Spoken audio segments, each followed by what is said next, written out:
Many dads want to be seen as heroes to their kids, but if a father is struggling with substance abuse, the effects of addiction can be felt on the family.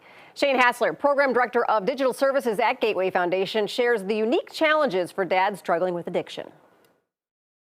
Making a phone call to ask for help really kind of is stigmatized, especially with males, right? It's like you're supposed to be able to handle it on your own and do these things, right? And be the breadwinner or whatever it might be. Right. So making that phone call is kind of an act of vulnerability, but can be very powerful, right? So it was very difficult to do in my own experience to make that first phone call to ask for help, but it became a very powerful thing. Let's say, then how do you have the conversation about addiction with your children as you go through recovery and then remain on this road to sobriety? Well, I have two adult daughters now, so like when I was actively using, they were small children, and they paid a significant price for my addiction, right? So I've been very open and honest with them about what I went through, and like making amends to them is saying I'm sorry for doing all that is easy to say, but like making that indirect amends or that living amends to say, okay, I'm here now, I'm doing what I'm supposed to do, takes, practice, and there's some mindfulness that goes into that, right? So do you, as you go through the sobriety road, do you find it's a tough balance where you had to seek out recovery, but you're still the dad? You still have to be respected as that father figure.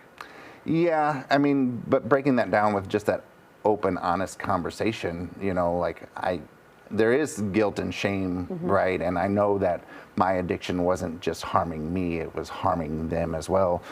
So, I'm very grateful that they found it in their hearts to find some forgiveness for me to having put them through that.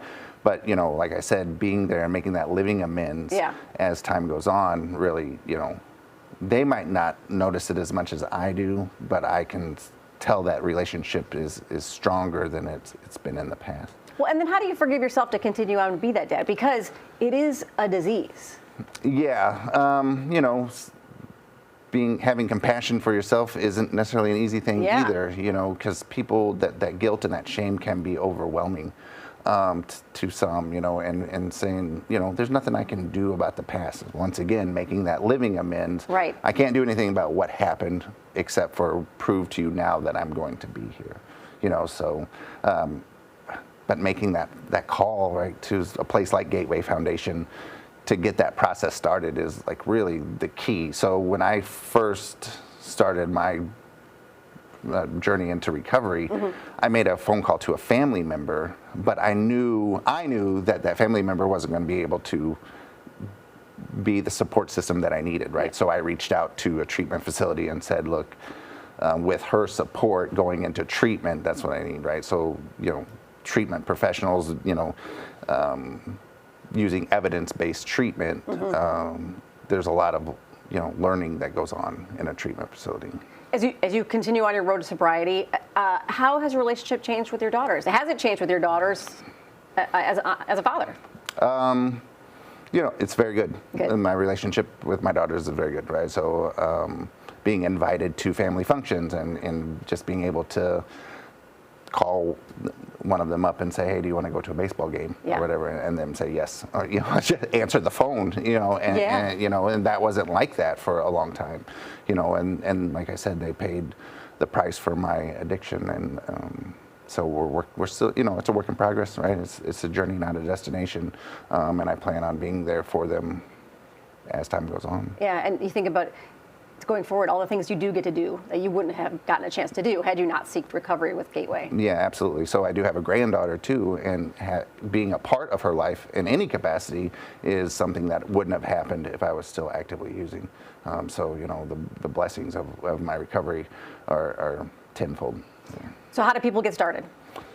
Making that call, I know it's not easy, in 12-step meetings, they call it the 500-pound phone, because it's not easy to pick up and ask for help and be vulnerable and admit that you need help. But, that vulnerability is powerful to say, I need help.